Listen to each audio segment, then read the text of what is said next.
Yann Boucard, 30 ans, député Les Républicains du territoire de Belfort, et je suis ravi de faire casting politique. Abonnez-vous.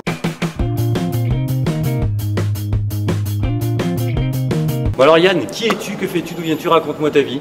C'est parti. J'ai toujours 30 ans depuis tout à l'heure. Ouais. Je suis député du territoire de Belfort. Je viens du territoire de Belfort, j'y suis né, j'y ai grandi et je suis fier d'en venir. Moi j'ai pas de bons souvenirs à Belfort, j'y suis allé 2 fois dans ma vie, 2 enterrements. Ah, il faut venir aux Eurokéennes, il faut venir au FIMU parce qu'il se passe beaucoup de choses beaucoup plus joyeuses à Belfort que les enterrements.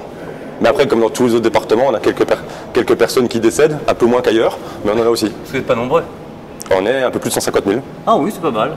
Il y avait quoi les Eurokéennes? Bon ça je connais, et c'était quoi le deuxième truc? Le FIMU, c'est un festival de musique universitaire gratuit qui est dans la ville et qui accueille tous les ans un peu plus de 100 000 personnes. Ah ouais, quel genre de musique? Il y a de tout? Il y a un peu de tout, musique du monde, musique classique, musique aussi moderne, nouvelle, du jazz, du rock, il y a un peu de tout. Et toi t'écoutes quoi? Moi j'écoute ouais, un peu de tout, parce que pour le coup je suis pas très musique, donc j'écoute surtout ce qui passe à la radio. T'es pas musique? Pas spécialement, non. C'est-à-dire que chez toi tu te mets pas une petite chanson, Jamais. tu danses? Non, j'en mets dans la voiture quand je conduis. Ah ouais? Et tu fais quoi alors? C'est quoi tes loisirs? Le foot, déjà, je suis entraîneur de foot depuis un peu plus de 15 ans, je continue, même si j'en tu seras pas dans notre équipe, tu seras notre entraîneur du coup. Je ferai entraîneur-joueur, parce bien, que ouais. vu la composition que j'ai entendue, il y a encore besoin d'un peu de joueurs, donc je pourrais faire les deux, mais c'est mon loisir principal, j'en fais moins qu'avant, mais je continue à donner un coup de main dans mon club de cœur, la SM Belfort. C'est que c'est un haut niveau? On était en national l'année dernière, cette année on est en national 2, donc 4e division française, c'est plutôt un bon niveau. Ouais. Et comment de footballeur on devient député? Tu faisais quoi entre deux?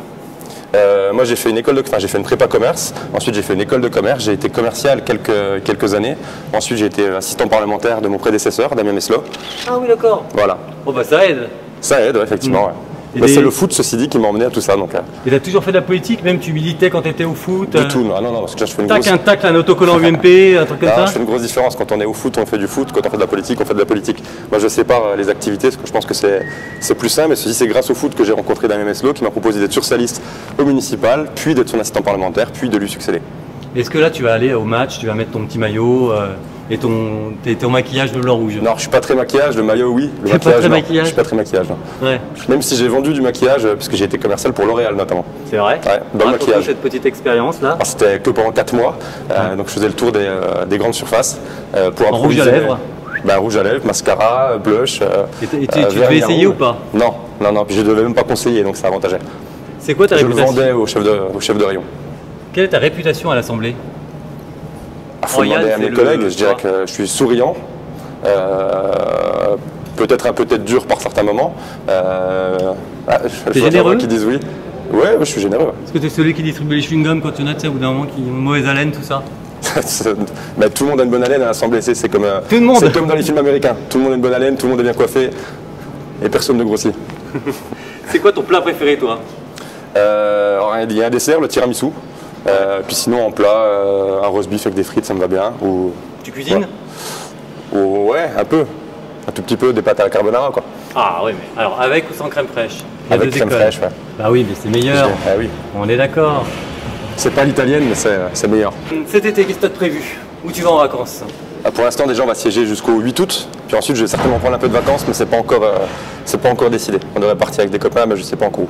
Ça sent l'Espagne, ça sent la Costa Brava, possible, ça. ouais. Souvent? C'est possible. Vous allez où en général?